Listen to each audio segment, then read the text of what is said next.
Anong nangyari sa Saturday episode ng It's Showtime?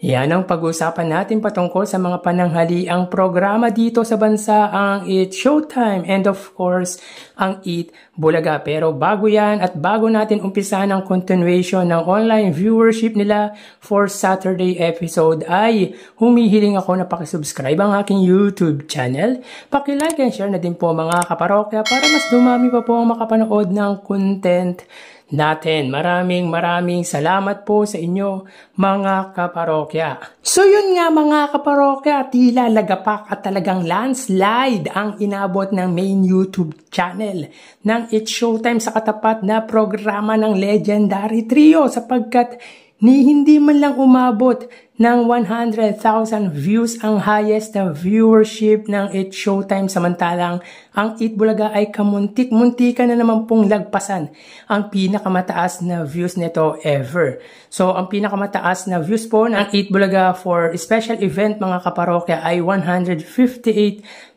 pero pagdating po sa ordinary day mga kaparokya ay 155,000 views. So kahapon nga po mga kaparokya ay umabot lamang po ng 87,000 views ang It's Showtime against sa 153,000 views ng Eat Bulaga. So muntik-muntikan na naman pong lagpasan ng Eat Bulaga ang 155,000 views na pinakamataas nito sa ordinaryong episode. So 66,000 views ang pagitan ng dalawang noontime shows. Pabor po yan sa Eat Bulaga. So kung titignan natin ang subscribers po mga kaparokya ay more than 2 million ang sa It's Showtime at 1 million naman po sa Eat Bulaga. Well, pinapakita lang dito mga kaparokya na mas tinatangkilik ang Eat Bulaga even without a special event like yung mga grand finals ng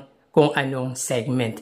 So pagdating sa online mga kaparokya ay mas napapanood or pinapanood po ang Legendary Trio YouTube channel. So yun nga mga parokya, kung napanood ninyo ang views online kahapon ng dalawang noontime shows pagdating sa segment na Gimme 5 at Step in the Name of Love ay almost 100,000 views ang iniangat ng pananghaliang programa ng iconic trio kung saan umabot po ng 83,000 views ang inilamang ng Eat Bulaga. So pinapakita lang talaga na sa ngayon po or sa kasalukuyan ay mas sinusubaybayan ng mga viewers online ang Eat Bulaga dahil sa mga segment at pagmamahal nito sa mga legit dabarkad. So lalagay po natin yung link ng online viewership na nangyari po kahapon. So pagdating talaga sa ordinaryong araw ay mas angat na angat ang Eat Bulaga kaysa sa It's Showtime. So tara ating alamin ang online viewership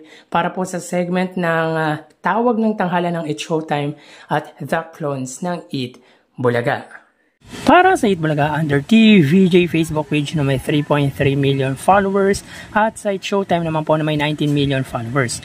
So sa oras na 1:59 PM ang It's Showtime po ay may kasalukuyang segment na tawag ng tanghalan, samantalang ang Eat Bulaga naman po ay The Clone. So magandang labanan po ito mga parokya dahil both segment ay singing contest. So hanapin po muna natin ang live ng Eat Bulaga. So dito may kita po natin mga kaparokya na ang It's Showtime po ay may 1,700 viewers, samantalang ang Eat Bulaga naman po ay may 4,300 live viewers. So again, sa oras na 2 PM mga kaparokya, ang It's Showtime ay may 1,700 viewers at ang Eat Bulaga naman po ay may 4,300 live viewers. So pagdating po sa Facebook Live mga kaparokya ngayong araw po ng Sabado ay angat po ang Eat Bulaga. So mapunta naman po tayo sa TV Network YouTube channel. Ito po yung mga YouTube channel ng TV Network dito sa bansa. Para po sa It's Showtime under GMA Network YouTube channel na may 93 or 39.3 million subscribers at sa Eat Bulaga naman po under TV5 YouTube channel na may 2.52 million subscribers. So sa oras na 2 PM mga kaparokya, ang It's Showtime sila po ay may 19,000 viewers Ang Eat Bulaga naman po under TV5 ay may 19,000 live viewers. So again, sa oras na 2 p.m. mga kaparokya, ang Showtime under GMA Network YouTube channel, sila po ay may 19,000 live viewers at ang Eat Bulaga naman po under TV5 ay may 19,000 live viewers. So pagdating sa TV Network YouTube channel mga kaparokya ay tie ang dalawa. So mapunta naman po tayo sa main YouTube channel ng dalawang noontime shows.